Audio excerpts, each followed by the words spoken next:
یہ ہمارا وطن ہے، ہم اسے کیسے چھوڑ سکتے ہیں۔ حلیمہ سلطان بھی بہت حیران تھی۔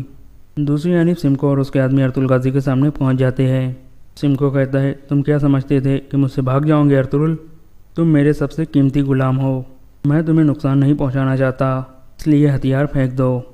ارطغرل غازی کہتے ہیں میں اس دنیا میں کسی کے بھی آگے ہتھیار نہیں ڈالوں گا۔ یہ سن کر سمکو اپنے آدمیوں سے کہتا ہے پکڑ دو اس کو۔ ارطغرل غازی اپنے ساتھیوں سے کہتے ہیں تم لوگ بھاگ جاؤ۔ پھر لڑائی شروع ہو جاتی ہے۔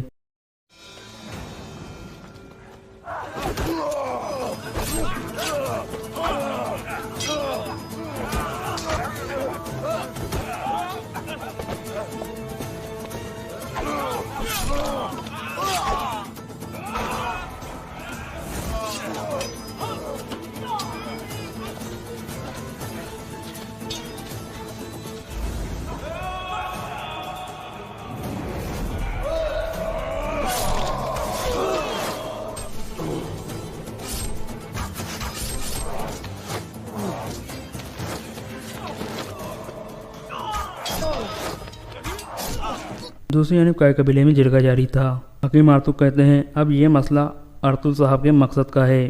بازار بیچ کر ان زمینوں سے واپس جانا ارطغرل صاحب کے مقصد سے پیٹ پھیرنے کے برابر ہے۔ یہ سن کر جرگے کے لوگ حکیم ارطغرل کی بات سے رضامندی کا اظہار کرتے ہیں۔ پھر حکیم ارطغرل کھڑے ہو کر کہتے ہیں اب ہمیں ایک اور جرگہ بلانا ہوگا۔ یہ سن کر سب لوگ حیران ہو جاتے ہیں۔ حائمہ خاتون کھڑی ہو کر سب کو خاموش کراتی ہے اور حکیم ارطغرل سے پوچھتی ہے ایک اور جرگہ کس لیے ارطغرل صاحب؟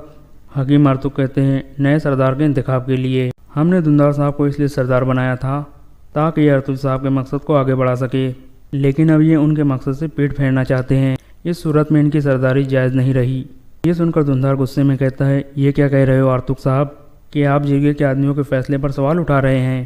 حکیم ارطغرل کہتے ہیں میں نہیں بلکہ آپ ایسا کر رہے ہو دھندار صاحب، آپ ارطغرل صاحب کے مقصد کے خلاف جا رہے ہو۔ پھر حائمہ خاتون کہتی ہے چلے فرض کرے کہ ہم نے جرگہ بلا لیا ہے کہ آپ میں سے کوئی دھندار کی جگہ سردار بننا چاہتا ہے۔ حکیم ارطغرل کہتے ہیں ارطغرل صاحب کے مقصد کو آگے بڑھانے کے لیے میں اس قبیلے کا سردار بننا چاہتا ہوں۔ یہ سن کر سب لوگ حیران ہو کر کھڑے ہو جاتے ہیں۔ حائمہ خاتون بھی حیران و پریشان ہو جاتی ہے۔ دوسری جانب لڑائی جاری تھی۔ سمکو اور مخالص کے آدمی ایک دوسرے کو مار رہے تھے۔ ارطغرل غازی کو بازو میں درد ہونے لگتا ہے تو وہ وہاں سے بھاگنے کو ترجیح دیتے ہیں۔ ارطغرل غازی کو بھاگتے ہوئے دیکھ کر مخالص کے آدمی ان کے پیچھے بھاگنے لگتے ہیں، جبکہ سمکو اپنے آدمیوں کو پیچھے ہٹنے کو کہتا ہے۔ دوسری جانب حکیم ارطغرل کہتے ہیں اگر جرگہ نہ بلایا گیا تو میں اسے روایت کی خلاف ورزی سمجھوں گا اور اپنے ساتھی آدمی اور سپاہیوں کے ساتھ دھندار صاحب کے حکموں کو نہیں مانوں گا۔ دھندار کہتا ہے آپ قبیلے کا سکون خراب کرنا چاہتے ہو لیکن میں نہیں، میں ہماری روایات کے مطابق جرگہ بلاؤں گا۔ پھر حلیمہ سلطان کہتی ہے مجھے امید ہے کہ یہ آپ کے لیے اور ہمارے قبیلے کے لیے اچھا ہوگا ارطغرل صاحب۔ یہ سن کر دھندار اور حائمہ خاتون حیران ہو جاتے ہیں۔ حانلی بازار میں امیر سعدین علی کو سے پوچھتا ہے اس بازار کے تاجروں کے کیا حالات ہیں؟ علی کو کہتا ہے جو لوگ کاروبار کرنا جانتے ہیں ان کے لیے منافع بخش ہے امیر حضرت۔ امیر سعدین کہتا ہے اب سے تم یہاں میری آنکھیں اور میرے کان ہو اور مجھے معلومات دیتے رہنا۔ علی کو کہتا ہے جیسا آپ کا حکم امیر حضرت۔ پھر امیر سعدین اسے جانے کو کہتا ہے۔ راجیسار قلعہ میں ماریا اپنے کمرے میں بیٹھی ہوئی تھی، اتنی میں عارض وہاں پہنچتا ہے۔ ماریا کہتی ہے میں آپ کے تحفے دیکھ کر سوچ رہی تھی کون سا تحفہ پہنوں کہ آپ اس میں میری مدد کر سکتے ہیں۔ عارض اسے گلے سے پکڑ کر پیچھے لے آتا ہے اور کہتا ہے بتاؤ سمکو نے تمہیں میرے حوالے کیوں کیا ہے؟ بولو ورنہ میں تمہیں قتل کر کے تمہاری لاش دیواروں کے باہر پھینک دوں گا۔ ماریا کہتی ہے میں سمجھی نہیں کہ آپ کیا کہہ رہے ہو، میں ایک غلام تھی، آپ نے مجھے بچا کر نئی زندگی دی ہے۔ عارض کہتا ہے مجھے بتاؤ کہ تم ارطغرل کے بارے میں کیا جانتی ہو؟ ماریا کہتی ہے میں کسی ارطغرل کو نہیں جانتی، سمکو کا ایک آدمی ہے جس کا نام اینتھیوس ہے، میں نے اسے سنا تھا کہ اسے ایک ترک ملا ہے جو مرنے والا ہے اور وہ اس کے ذریعے بہت سارا منافع کمانا چاہتے تھے، اس کے علاوہ میں کچھ بھی نہیں جانتی۔ عارض کہتا ہے مجھے تمہاری کسی بات پر یقین نہیں ہے ماریا۔ پھر عارض اسے چھوڑ دیتا ہے اور اسے ایک زوردار تھپڑ مار دیتا ہے۔ ماریا گر کر بے ہوش ہو جاتی ہے۔ یہ دیکھ کر عارض اپنے سپاہی کو بلا کر کہتا ہے فوراً ڈاکٹر کو بلاؤ، اور یہاں پہ یہ ایپیسوڈ ختم ہو جاتا ہے۔ اسٹوری آف شیر خوارزم سلطان محمد جلال الدین خوارزم شاہ پارٹ 36۔ محلب اور اس کے ساتھی اپنی پسلیوں پر تلواروں کی تیز نوک کا دباؤ محسوس کرتے ہوئے کمرے سے باہر نکلے۔ طاہر کے باقی 8-10 ساتھیوں نے جو ابھی تک باہر کھڑے ہوئے تھے انہیں اپنے گھیرے میں لے لیا۔ دریا کے کنارے 2 کشتیاں کھڑی تھیں۔ طاہر کے ساتھی محلب کی سیر کی تمام کشتیوں کے رسے کاٹ کر انہیں دریا میں ڈھکیل چکے تھے۔ ایک کشتی میں 5 پہرے دار، جنہیں انہوں نے دریا کے کنارے نیم خوابی کی حالت میں آدھا بوچھا تھا، رسیوں میں جکڑے ہوئے پڑے تھے۔ طاہر نے محلب کو کشتی میں سوار ہونے کا اشارہ کیا اور اس کے اشارے سے زیادہ عبد الملک کی تلوار کی نوک سے مجبور ہو کر کشتی پر وہ سوار ہو گئے۔ قسمور، ناظم اور داروغہ نے اس کی تقلید کی۔ طاہر کے 8 ساتھی اس کشتی میں سوار ہو گئے، باقی ساتھی دوسری کشتیوں میں رسی سے جکڑے ہوئے پہرے داروں کے ساتھ بیٹھ گئے۔ تھوڑی دیر بعد کشتیاں دریا کی منجھار میں پانی کے بہاؤ کے ساتھ تیر رہی تھیں۔ محلب نے چند بار نہایت عاجزی سے سوال کیا، تم ہمیں کہاں لے جا رہے ہو؟ عبد الملک ہر بار یہی جواب دیتا، فکر نہ کرو، تمہاری منزل بہت نزدیک ہے۔ آباد کناروں سے 8 کوس دور نکل جانے کے بعد طاہر نے کشتی میں پڑے ہوئے پتھروں میں سے ایک اٹھا کر محلب اور اس کے ساتھیوں کو دکھاتے ہوئے کہا، تم جانتے ہو یہ پتھر کس کام آتے ہیں؟ محلب بلبلا اٹھا، نہیں نہیں، یہ ظلم ہے، خدا کے لیے مجھ پر رحم کرو۔ طاہر قسمور کی طرف متوجہ ہوا، کیوں حضرت، آپ ہی بتائیے، بھلا یہ سوال پوچھنا ظلم ہے کہ دریا کے کنارے پڑے ہوئے پتھر کس کام آتے ہیں؟ میں اس کا مطلب نہیں سمجھا، عبد الملک نے کہا، یہ موٹی عقل کے آدمی ہیں، ان سے ایسے سوالات نہ پوچھیے۔ قسمور نے غصے سے کانپتے ہوئے کہا، تم نے میرے ساتھ بہادری کی طرح مقابلہ کرنے کا وعدہ کیا تھا۔ طاہر نے کہا، میرے دل میں بہادری کے لیے عزت ہے، اور میں عبد الملک کو تنبیہ کرتا ہوں کہ وہ آپ کے ساتھ گستاخی سے پیش نہ آئے، اور اس کے ساتھ ہی مجھے آپ سے توقع ہے کہ آپ بزدل و خیانت نہ کریں گے۔ میں آپ سے چند سوالات پوچھتا ہوں، نہیں بلکہ آپ کو قاضی سمجھ کر آپ کے سامنے اپنا مقدمہ پیش کرتا ہوں۔ قسمور نے کہا، لیکن میں صرف سپاہی ہوں، میرا مقدمہ کوئی پیچیدہ نہیں۔ ایک دفعہ ایک شخص نے میری کمر کے ساتھ پتھر بندھوا کر مجھے دریا میں ڈلوا دیا تھا، اگر وہ شخص مجھے مل جائے تو اسے کیا سزا دوں؟ قسمور نے کہا، اگر وہ مل جائے تو تم اس کے ساتھ وہی سلوک کر سکتے ہو۔ طاہر نے کہا، مجھے ایک بہادر سپاہی سے یہی امید تھی، داروغہ کی کمر کے ساتھ یہ پتھر باندھ دو۔ طاہر کے 3 ساتھیوں نے داروغہ کو زبردستی موقع پر لٹا دیا۔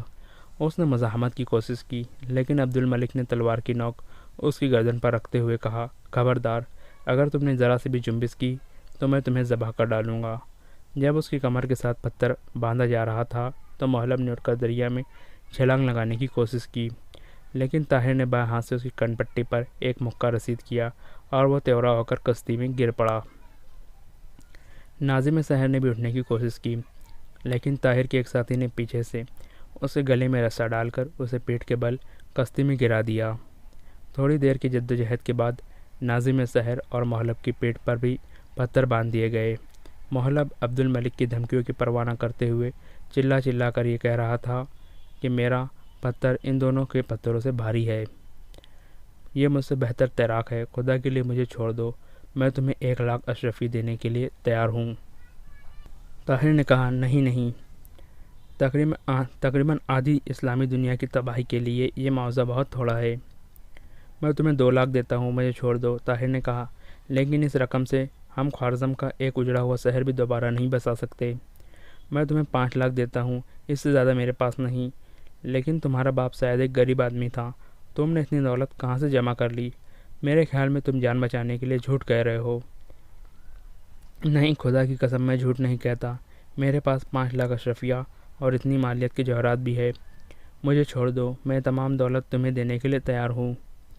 اس کا مطلب یہ ہے کہ تم نے بغداد کے لوگوں سے رشوت کا مال جمع کیا ہے۔ نہیں، خدا کی قسم میں نے رشوت نہیں لی ہے۔ تو پھر یہ دولت کہاں سے آئی؟ میں نے تاتاریوں سے حاصل کی ہے۔ جہاں تک مجھے معلوم ہے تاتاریوں نے صرف ایک شخص کو مالا مال کیا تھا، اور وہ تھا جس نے چنگیز خان کو خوارزم صاحب پر حملے کی صورت میں خلیفہ کی غیر جانبداری کا ثبوت دے دیا تھا، جس نے وحید الدین کو قید کر کے زہر دے دیا تھا، جس نے وزیر اعظم کو قتل کیا تھا، جو خلیفہ منتصر کے پاس تاتاریوں کی دوستی کا پیغام لے کر آیا تھا۔ محلب نے کہا، میں اپنے تمام جرائم کا اقبال کرتا ہوں، خدا کے لیے مجھے معاف کر دو، میرے جان لینے سے تمہیں کوئی فائدہ نہ ہوگا۔ طاہر نے جواب دیا، میں جانتا ہوں کہ تمہاری موت کے باوجود بغداد پر جو تباہی آنے والی ہے وہ آ کر رہیں گی۔ بغداد میں منافقوں اور غداروں کی تعداد تمہارے سر کے بالوں سے بھی زیادہ ہے، لیکن بغداد کی تباہی کے اسباب پیدا کرنے کے بعد تاتاریوں سے انعام حاصل کرنے والے تم نہیں کوئی اور ہوگا۔ تم نے تاتاریوں کے لیے بغداد کے دروازے کھولے ہیں، لیکن ان کی تلواروں کے سائے میں مسلمانوں پر حکومت کرنے والے غدار تمہارے خاندان سے نہیں کسی اور خاندان سے ہوں گے۔ ناظم سحر نے کہا، میں تمہیں زہر دینے اور دریا میں پھینکنے کی سازش میں ناظم سحر نے کہا، تمہیں زہر دینے اور دریا میں پھینکنے کی سازش میں میرا کوئی ہاتھ نہیں تھا۔ طاہر نے کہا، تو پھر تمہیں یہ کیسے معلوم ہوا کہ میرے خلاف ایسی سازش کی گئی ہے؟ مجھے داروغہ نے بتایا تھا۔ داروغہ نے کہا، بزدل مت بنو، ہمارے بغیر تمہاری دنیا میں داروغہ نے کہا، بزدل مت بنو، ہمارے بغیر تمہارا دل اس دنیا میں کیسے لگے گا؟ طاہر نے کہا، اب تم یہ فیصلہ کر لو کہ خود دریا میں کودنا پسند کرو گے، ہم تمہارے ہاتھ پاؤں پکڑ کر دریا میں پھینک دیں۔ داروغہ نے کہا، ہم پر اگر کوئی احسان کرنا چاہتے ہو تو یہ ہو سکتا ہے کہ ہمیں ایک ساتھ کودنے کا موقع دو۔ طاہر نے کہا، مجھے منظور ہے، میں آخری وقت میں تمہارے ساتھ زبردستی نہیں کرنا چاہتا، اور پھر یہ پتھر وزن میں اس پتھر سے زیادہ نہیں جس کا بوجھ اٹھا کر میں نے دریا عبور کیا تھا۔ ناظم نے کہا، ہم تیراک نہیں، تو اس صورت میں ہمیں تم کو زبردستی پانی میں پھینکنے کی تکلیف اٹھانی پڑے گی۔ عبد الملک، پہلے محلب کی باری ہے۔ داروغہ نے اپنے ساتھیوں سے کہا، اگر ہمیں ایک ایک کر کے پانی میں ڈھکیلا گیا تو تمہارا ڈوب جانا یقینی ہے۔ اگر اکٹھے کودو تو میں تمہیں سہارا دینے کا وعدہ کرتا ہوں۔ یہ پتھر بہت معمولی ہے اور میں اس سے زیادہ بوجھ اٹھا کر دریا عبور کر سکتا ہوں۔ طاہر اور اس کے ساتھی داروغہ کے اس اصرار پر حیران تھے، کیونکہ جسمانی لحاظ سے وہ اپنے ساتھیوں کی نسبت زیادہ نحیف تھا۔ تاہم انہیں اطمینان تھا کہ اتنا بوجھ اٹھا کر کوئی بھی کنارے تک نہیں پہنچ سکے گا۔ داروغہ نے اڑ کر کشتی کے سرے پر کھڑا ہو گیا اور کہنے لگا، میں جا رہا ہوں، اگر تمہیں میری مدد کی ضرورت ہے تو میرے ساتھ آؤ، ورنہ میں پیچھے مڑ کر نہیں دیکھوں گا۔ ناظم اور محلب جھٹ اٹھ کر اس کے قریب کھڑے ہو گئے۔ داروغہ نے بازو پھیلا کر کہا، اپنی گردنیں میری بغل میں ڈال لو، میں تمہیں منجھار سے نکال دوں گا، اور اس کے بعد تمہاری قسمت۔ ڈوبتے کو تنکے کا سہارا۔ ناظم اور محلب نے اپنی تقدیر داروغہ کے سپرد کر دی۔ عبد الملک نے طاہر کے کان میں کہا، یہ تیرنا بالکل نہیں جانتا، میں اسے اس وقت سے جانتا ہوں جب یہ فوج میں تھا۔ طاہر نے کہا، مجھے معلوم ہے ایک تیراک اس قدر بیوقوف نہیں ہو سکتا۔ تینوں تھوڑی دیر تذبذب کی حالت میں کشتی کے سرے پر کھڑے رہے۔ بالآخر طاہر کے ساتھیوں نے انہیں تلواروں سے ہانک کر دریا میں کودنے پر مجبور کر دیا۔ مجھے چھوڑ دو، میں تیرنا نہیں جانتا۔ مجھے چھوڑ دو، تم تیرنا نہیں جانتے، جھوٹے، فریبی، دغا باز، مکار، ہمیں چھوڑ دو۔ محلب اور ناظم سحر پانی میں ہاتھ پاؤں مارتے ہوئے چلا رہے تھے، لیکن داروغہ کی گرفت ڈھیلی نہ ہوئی۔ وہ کہہ رہا تھا، ہم نے زندگی اور موت میں ایک دوسرے کا ساتھ دینے کا وعدہ کیا تھا۔ وہ چند بار ڈوب کر ابھرنے کے بعد پانی میں غائب ہو گئے۔ اس عرصہ میں دو نوجوان قسمور کے سر پر تلواریں تانے کھڑے رہے۔ طاہر اور عبد الملک کو اپنی طرف متوجہ دیکھ کر قسمور نے کہا، تم نے مجھے ایک سپاہی کی موت مارنے کا موقع دینے کا وعدہ کیا تھا، اب تمہارا وعدہ کیا ہوا؟ اب تمہارا کیا ارادہ ہے؟ طاہر نے جواب دیا، ہم تمہاری خواہش پوری کریں گے۔ تم نے یہ بھی وعدہ کیا تھا کہ میرا مقابلہ صرف ایک آدمی سے ہوگا، ہم اپنے وعدے پر قائم ہیں۔ آدھی رات کا جان نمودار ہو چکا تھا، دونوں کشتیاں کنارے پر لگ گئی تھی۔ طاہر نے اپنے دو ساتھیوں کو دوسری کشتی میں پڑے ہوئے 5 اسیروں پر پہرا دینے کے لیے کہا، اور اس کے باقی ساتھی اس کی ہدایت کے مطابق کشتیوں سے اتر کر کنارے اور پانی کے درمیان ریت کے ایک چھوٹے سے ٹاپو پر کھڑے ہو گئے۔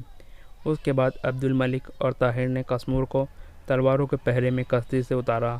جب ان کے ساتھیوں نے قسمور کے گرد دائرہ بنا لیا تو طاہر نے اس کی چھینی ہوئی تلوار واپس دینے کا حکم دیا۔ عبد الملک نے طاہر کے کان میں کہا، تیروں سے زخمی ہونے کے بعد تمہارا بہت سا خون ضائع ہو چکا ہے، اس لیے مجھے اس سے تیغ آزمائی کی اجازت دو۔ طاہر نے جواب دیا، صفیہ کی شہادت کے بعد میں نے ایک عہد کیا تھا اور میں اسے پورا کرنا چاہتا ہوں، تم میری بالکل فکر نہ کرو، میں بالکل ٹھیک ہوں۔ عبد الملک نے بہت اصرار کیا۔ جب وہ دبی زبان سے ایک دوسرے کو سمجھانے کی بجائے بلند آواز میں بحث کرنے لگے تو قسمور نے کہا، میرے مقابلے کے لیے کسی ایسے شخص کو سامنے آنا چاہیے جو میرا ہم پلہ ہو، بدقسمتی سے تم دونوں میں سے کوئی میرا ہم رتبہ نہیں، تاہم میں طاہر کو ترجیح دیتا ہوں۔ طاہر نے عبد الملک کو ایک طرف دھکیلتے ہوئے نیام سے تلوار نکالی اور کہا تیار ہو جاؤ۔ قاسمور نے تلوار کو جنبش دیتے ہوئے اطمینان سے جواب دیا میں تیار ہوں۔ رات کی خاموشی میں تلواروں کی جھنکار سنائی دینے لگی۔ تھوڑی دیر تیز و تند حملے کرنے کے بعد قاسمور مغلوب ہو کر پیچھے ہٹنے لگا۔ طاہر نے کہا پانی میں کودنے کے ارادے سے پیچھے ہٹنے کی کوشش نہ کرو۔ میں نے تمہیں بہادروں کی طرح لڑنے کا موقع دینے کا وعدہ کیا تھا، بھاگنے کا موقع دینے کا وعدہ نہیں کیا تھا۔ قاسمور نے کہا تو تمہارے نزدیک میری سزا موت کے سوا کچھ نہیں؟ طاہر نے کہا تمہیں اپنی موت کا یقین ہو چکا ہے؟ ہاں، اب میں یہ محسوس کرتا ہوں کہ تمہارے زخموں کے متعلق میرا اندازہ صحیح نہ تھا۔ میں نے عبد الملک کے بجائے تمہیں مقابلے کے لیے منتخب کرنے میں غلطی کی ہے۔ تم اس کی تلافی کر سکتے ہو۔ وہ کیسے؟ ہتھیار ڈال کر۔ طاہر کو ذرا ڈھیلا ہوتا دیکھ کر قاسمور نے اچانک پیدرا بدلا اور اس کے سر پر پے در پے کئی وار کر دیے۔ ایک بار اس کی تلوار ہوا میں سنسناہٹ پیدا کرتی ہوئی اس کے سر کے اوپر سے گزر گئی۔ طاہر نے نیچے جھک کر اپنی گردن بچاتے ہوئے اس پر اچانک ایک سیدھا وار کر دیا۔ قاسمور تیورا ہو کر زمین پر گر پڑا۔ طاہر کی تلوار اس کے پیٹ سے آر پار ہو چکی تھی۔ طاہر نے جھک کر اس کے دامن سے تلوار پوچھتے ہوئے عبد الملک کی طرف دیکھا اور کہا اگر یہ توبہ کر لیتا تو میں یقیناً اسے چھوڑ دیتا، لیکن اس نے مجھے باتوں میں لگا کر یہ خیال کیا کہ میں بے پرواہ ہو گیا ہوں۔ عبد الملک نے کہا چلیے اب دیر ہو رہی ہے، میرے خیال میں یہ دونوں کشتیاں پانی میں ڈھکیل دیں اور قیدیوں کو وہیں رہنے دیں۔ صبح تک یہ کشتیاں کافی دور نکل جائیں گی اور جب تک کوئی قیدیوں کو نکال کر ان کی سرگست پوچھیں گا ہم بہت دور جا چکے ہوں گے۔ طاہر نے سوال کیا ہمارے گھوڑے یہاں سے کتنی دور ہے؟ عبد الملک نے جواب دیا کوئی آدھا کوس کے فاصلے پر۔ عبد الملک کی ہدایت کے مطابق بغداد سے اس کے چند دوست ایک دن قبل اس سرائے میں پہنچ چکے تھے جہاں وہ خوارزم شاہ کے 150 سپاہیوں کو ٹھہرا گیا تھا۔ عبد الملک کی بیوی اور 2 بچے بھی، جن میں سے ایک 8 سالہ لڑکا اور دوسری 5 سالہ لڑکی تھی، اس جگہ پہنچ چکے تھے۔ تیسرے دن شام کے وقت طاہر اور عبد الملک 20 سواروں کے ساتھ اس جگہ پہنچ گئے اور چوتھے دن الصبح اس قافلے نے ہندوستان کا رخ کر لیا۔ چند دنوں کے بعد جب وہ چھوٹی چھوٹی پہاڑیوں میں سے گزر رہے تھے تو طاہر نے ایک بلند ٹیلے پر پہنچ کر گھوڑا روکا اور شمال کے بلند پہاڑوں کی طرف دیکھنے لگا۔ وہ تصور میں ایک ندی کے کنارے پتھروں کا وہ انبار دیکھ رہا تھا جس کے نیچے صفیہ دائمی نیند سو رہی تھی۔ عبد الملک نے گھوڑا روک کر کچھ دیر اس کا انتظار کیا اور بلا کر بولا طاہر کیا سوچ رہے ہو؟ طاہر نے اس کی طرف چونک کر دیکھا، اس کی آنکھوں میں آنسو چھلک رہے تھے۔ عبد الملک نے مغموم لہجے میں کہا چلو قافلہ دور جا چکا ہے۔ طاہر نے گھوڑے کو لگاتے ہوئے کہا عبد الملک میں سوچتا ہوں کہ بغداد سے اس درجہ مایوس ہونے میں ہم نے غلطی تو نہیں کی؟ عبد الملک نے جواب دیا نہیں، میرے خیال میں ہم نے بغداد کے لوگوں سے اتنی بڑی توقعات وابستہ کرنے میں غلطی کی تھی۔ کیا یہ ممکن ہے کہ وہ شہر جو صفیہ جیسی لڑکیاں پیدا کر سکتا ہے ہمیشہ کے لیے ختم ہو جائے گا؟ جس شہر میں محلب جیسے ہزاروں انسان موجود ہو اسے تباہی سے کوئی نہیں بچا سکتا۔ صفیہ نے تو ایسے شہر کی مٹی میں دفن ہونا بھی قبول نہیں کیا جس پر خدا کا قہر نازل ہونے والا ہے۔ عبد الملک ہم اپنے فرض سے بھاگ تو نہیں رہے، نہیں، ہم وہاں جا رہے ہیں جہاں ہمیں اپنا فرض بلا رہا ہے۔ مجھے یقین ہے کہ ہندوستان میں رہ کر ہم قوم کی کوئی صحیح خدمت کر سکیں گے۔ سلطان شمس الدین التمش کو ہماری تلواروں کی ضرورت ہے۔ بغداد میں ہم اپنا فرض پورا کر چکے ہیں۔ جو لوگ خودکشی کا ارادہ کر چکے ہوں انہیں کوئی نہیں بچا سکتا۔ جب ایک ایسی قوم کو جو طوفان میں غرق ہونے کا ارادہ کر چکی تھی نوح علیہ السلام جیسے جلیل القدر پیغمبر بھی تباہی سے نہ بچا سکے تو ہم کون ہیں؟ ہم نے اہل بغداد کو ان کے راستے کے محب گڑھے دکھانے کی کوشش کی، لیکن وہ آنکھیں بند کر کے چلنے پر مصر ہے، تو اس میں ہمارا کیا قصور ہے؟ خوارزم شاہ کے شہر ان کے سامنے ایک ایک کر کر تباہ ہوئے، لیکن قدرت کی طرف سے بار بار تنبیہ کے باوجود انہوں نے عبرت حاصل نہیں کی۔ اہل بغداد تنزل کی اس آخری گہرائی تک پہنچ چکے تھے جہاں سے انہیں اٹھانا کسی انسان کا کام نہیں تھا۔ جس بستی کے ہر 5 آدمیوں میں سے ایک غدار ہو اسے تباہی سے کون بچا سکتا ہے؟ ایک قوم کو تباہ کرنے کے لیے محلب جیسا ایک آدمی کافی ہوتا ہے، اور بغداد میں تو ہزاروں محلب موجود ہے۔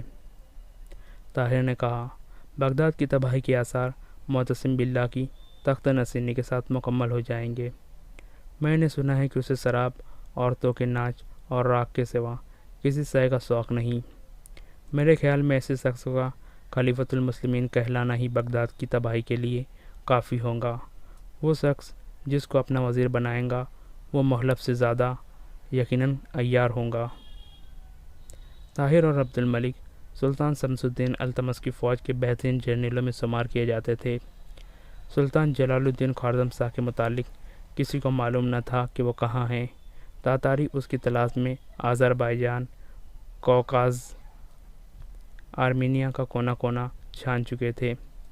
ان کی طرف سے بارہا اس کی موت کا اعلان ہو چکا تھا۔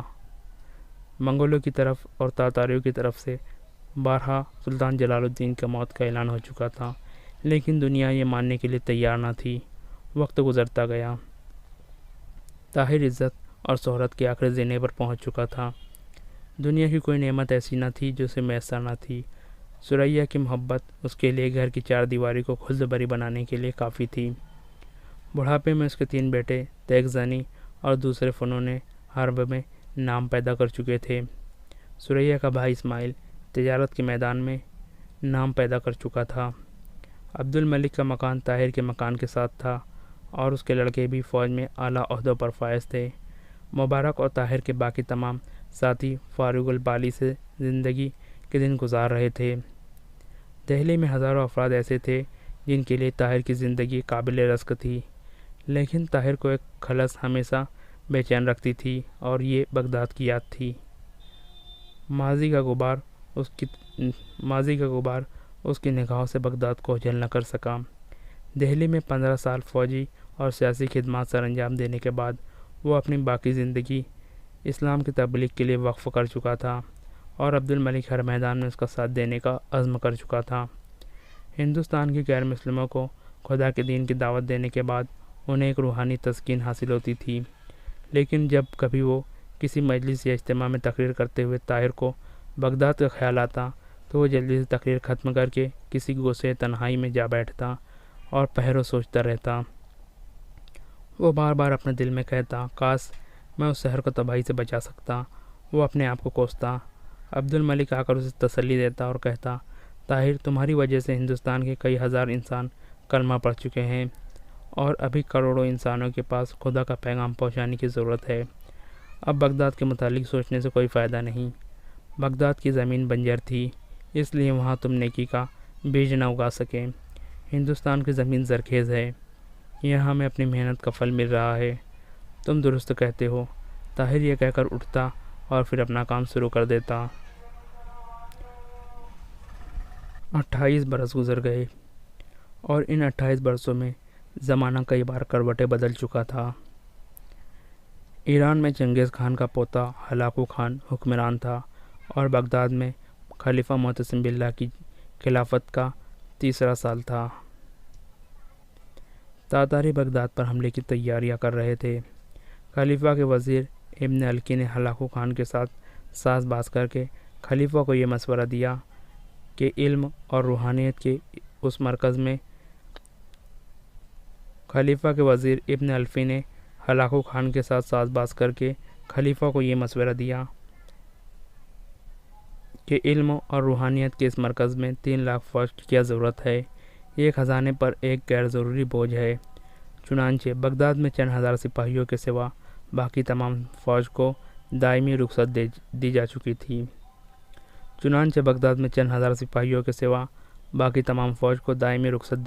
تھی۔ دوسری طرف بزرگان قوم اور علماء دین کی یہ حالت تھی کہ ان کے مناظرے اب ختم ہونے کا نام ہی نہیں لیتے تھے۔ سیاہ سنی کی بحث اب مکمل خانہ جنگی کی صورت اختیار کر چکی تھی۔ شہر کے امراء میں حکومت کے تنخواہ داروں کی نسبت تاتاریوں سے اپنے ضمیر اور قوم کی عزت کی قیمت وصول کرنے والوں کی تعداد کہیں زیادہ تھی۔ خلیفہ کے ہاتھ میں شراب کا جام تھا، اور اس کے مسند کے سامنے عورتیں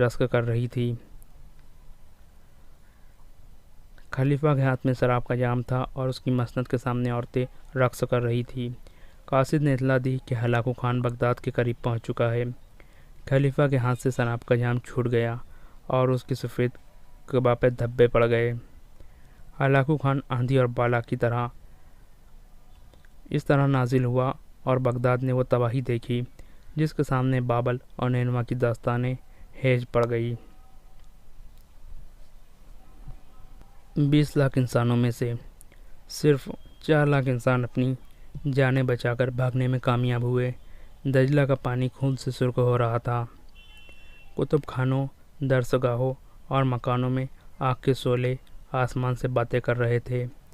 شہر کے وہ کہنا مسک و مناظر جو برسوں سے ایک دوسرے کو کافر بنا رہے تھے، وہ عمرا اور علماء جو برسوں کی غداری کا آخری انعام حاصل کرنا چاہتے تھے، اور وہ خلیفہ جس نے مسند پر بیٹھ کر خدا کے دین کا مذاق اڑایا تھا، بڑے بڑے قیمتی تحائف لے کر ہلاکو خان کی خدمت میں حاضر ہوئے، لیکن کسی کو زندہ لوٹنا نصیب نہیں ہوا۔ خلافت عباسیہ کے آخری چشم چراغ کو قتل کرنے کے بجائے نمندے کی لپیٹ میں ہاتھی کے پاؤں کے نیچے ڈالا گیا۔ جب ہلاکو خان کو یہ شک ہوا کہ بعض لوگ زمین دوز پناہوں میں چھپ کر اس کی تلوار اور آگ سے بچ گئے ہیں، تو اس نے دریا کا بند توڑوا دیا، اور ہلاکو خان کی واپسی کے بعد بغداد میں چیلوں اور کتوں کے سوا اور کوئی جانور موجود نہ تھا۔ بغداد قصہ ماضی بن چکا تھا۔ اہل بغداد اپنی کھیتی کا پھل کاٹ چکے تھے۔ میں یقیناً اسے چھوڑ دیتا، لیکن اس نے مجھے باتوں میں لگا کر یہ خیال کیا کہ میں بے پرواہ ہو گیا ہوں۔ عبد الملک نے کہا، چلیے اب دیر ہو رہی ہے، میرے خیال میں یہ دونوں کشتیاں پانی میں ڈھکیل دیں اور قیدیوں کو وہیں رہنے دیں۔ صبح تک یہ کشتیاں کافی دور نکل جائیں گی، اور جب تک کوئی قیدیوں کو نکال کر ان کی سرگست پوچھیں گا، ہم بہت دور جا چکے ہوں گے۔ طاہر نے سوال کیا، ہمارے گھوڑے یہاں سے کتنی دور ہے؟ عبد الملک نے جواب دیا، کوئی آدھا کوس کے فاصلے پر۔ عبد الملک کی ہدایت کے مطابق بغداد سے اس کے چند دوست ایک دن قبل اس سرائے میں پہنچ چکے تھے جہاں وہ خوارزم شاہ کے 150 سپاہیوں کو ٹھہرا گیا تھا۔ عبد الملک کی بیوی اور 2 بچے بھی، جن میں سے ایک 8 سالہ لڑکا اور دوسری 5 سالہ لڑکی تھی، اس جگہ پہنچ چکے تھے۔ تیسرے دن شام کے وقت طاہر اور عبد الملک 20 سواروں کے ساتھ اس جگہ پہنچ گئے، اور چوتھے دن الگ صبح اس قافلے نے ہندوستان کا رخ کر لیا۔ چند دنوں کے بعد جب وہ چھوٹی چھوٹی پہاڑیوں میں سے گزر رہے تھے تو طاہر نے ایک بلند ٹیلے پر پہنچ کر گھوڑا روکا اور شمال کے بلند پہاڑوں کی طرف دیکھنے لگا۔ وہ تصور میں ایک ندی کے کنارے پتھروں کا وہ انبار دیکھ رہا تھا جس کے نیچے صفیہ دائمی نیند سو رہی تھی۔ عبد الملک نے گھوڑا روک کر کچھ دیر اس کا انتظار کیا اور بلا کر بولا، طاہر کیا سوچ رہے ہو؟ طاہر نے اس کی طرف چونک کر دیکھا، اس کی آنکھوں میں آنسو چھلک رہے تھے۔ عبد الملک نے مغموم لہجے میں کہا، چلو قافلہ دور جا چکا ہے۔ طاہر نے گھوڑے کو لگاتے ہوئے کہا، عبد الملک، میں سوچتا ہوں کہ بغداد سے اس درجہ مایوس ہونے میں ہم نے غلطی تو نہیں کی۔ عبد الملک نے جواب دیا، نہیں، میرے خیال میں ہم نے بغداد کے لوگوں سے اتنی بڑی توقعات وابستہ کرنے میں غلطی کی تھی۔ کیا یہ ممکن ہے کہ وہ شہر جو صفیہ جیسی لڑکیاں پیدا کر سکتا ہے ہمیشہ کے لیے ختم ہو جائے گا؟ جس شہر میں محلب جیسے ہزاروں انسان موجود ہو، اسے تباہی سے کوئی نہیں بچا سکتا۔ صفیہ نے تو ایسے شہر کی مٹی میں دفن ہونا بھی قبول نہیں کیا جس پر خدا کا قہر نازل ہونے والا ہے۔ عبد الملک، ہم اپنے فرض سے بھاگ تو نہیں رہے، نہیں، ہم وہاں جا رہے ہیں جہاں ہمیں اپنا فرض بلا رہا ہے۔ مجھے یقین ہے کہ ہندوستان میں رہ کر ہم قوم کی کوئی صحیح خدمت کر سکیں گے۔ سلطان شمس الدین التمش کو ہماری تلواروں کی ضرورت ہے۔ بغداد میں ہم اپنا فرض پورا کر چکے ہیں۔ جو لوگ خودکشی کا ارادہ کر چکے ہوں انہیں کوئی نہیں بچا سکتا۔ جب ایک ایسی قوم کو جو طوفان میں غرق ہونے کا ارادہ کر چکی تھی، نوح علیہ السلام جیسے جلیل القدر پیغمبر بھی تباہی سے نہ بچا سکے، تو ہم کون ہیں؟ ہم نے اہل بغداد کو ان کے راستے کے محب گڑھے دکھانے کی کوشش کی، لیکن وہ آنکھیں بند کر کے چلنے پر مصر ہے، تو اس میں ہمارا کیا قصور ہے؟ خوارزم شاہ کے شہر ان کے سامنے ایک ایک کر کر تباہ ہوئے، لیکن قدرت کی طرف سے بار بار تنبیہ کے باوجود انہوں نے عبرت حاصل نہیں کی۔ اہل بغداد تنزل کی اس آخری گہرائی تک پہنچ چکے تھے جہاں سے انہیں اٹھانا کسی انسان کا کام نہیں تھا۔ جس بستی کے ہر 5 آدمیوں میں سے ایک غدار ہو، اسے تباہی سے کون بچا سکتا ہے؟ ایک قوم کو تباہ کرنے کے لیے محلب جیسا ایک آدمی کافی ہوتا ہے، اور بغداد میں تو ہزاروں محلب موجود ہے۔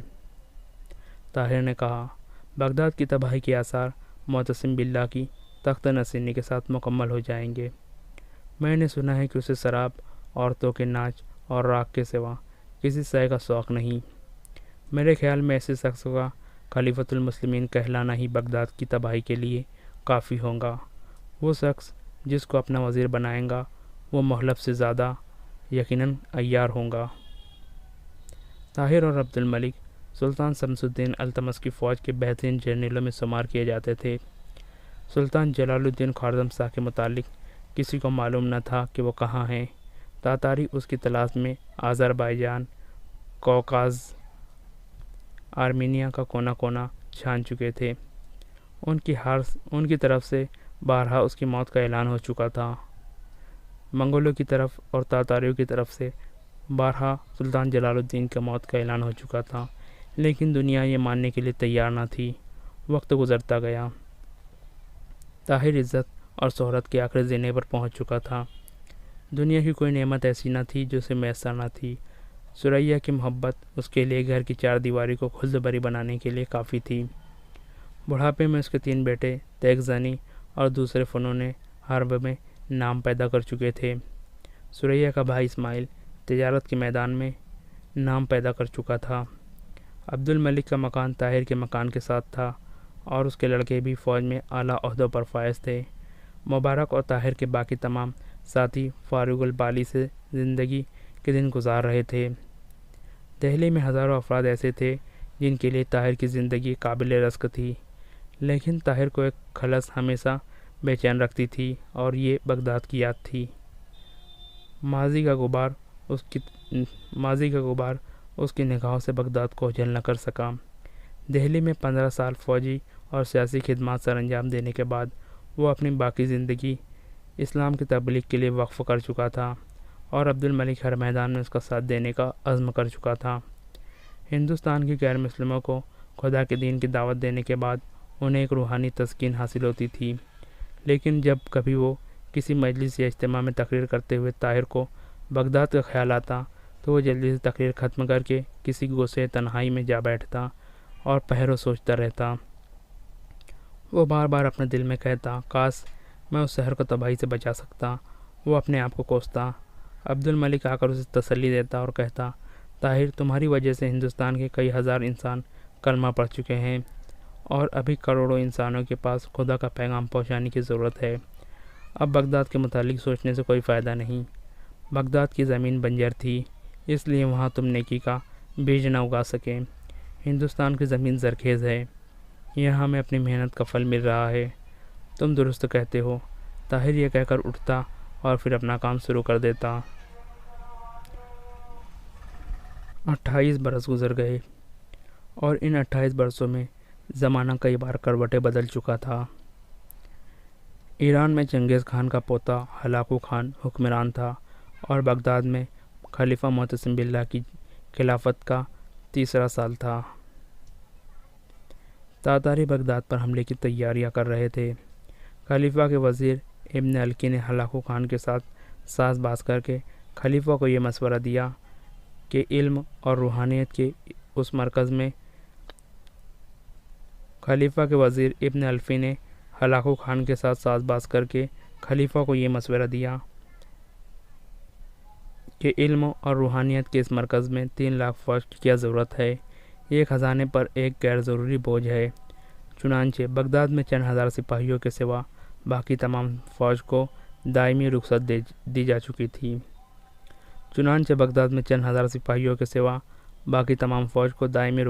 چکی تھی۔ دوسری طرف بزرگان قوم اور علماء دین کی یہ حالت تھی کہ ان کے مناظرے اب ختم ہونے کا نام ہی نہیں لیتے تھے۔ سیاہ سنی کی بحث اب مکمل خانہ جنگی کی صورت اختیار کر چکی تھی۔ شہر کے عمرہ میں حکومت کے تنخواہ داروں کی نسبت تاتاریوں سے اپنے ضمیر اور قوم کی عزت کی قیمت وصول کرنے والوں کی تعداد کہیں زیادہ تھی۔ خلیفہ کے ہاتھ میں شراب کا جام تھا، اور اس کے مسند کے سامنے عورتیں رقص کر رہی تھی۔ خلیفہ کے ہاتھ میں شراب کا جام تھا اور اس کی مسند کے سامنے عورتیں رقص کر رہی تھی۔ قاصد نے اطلاع دی کہ ہلاکو خان بغداد کے قریب پہنچ چکا ہے۔ خلیفہ کے ہاتھ سے شراب کا جام چھوٹ گیا اور اس کی سفید قبا پہ دھبے پڑ گئے۔ ہلاکو خان آندھی اور بالا کی طرح اس طرح نازل ہوا اور بغداد نے وہ تباہی دیکھی جس کے سامنے بابل اور نینوا کی داستانیں ہیج پڑ گئی۔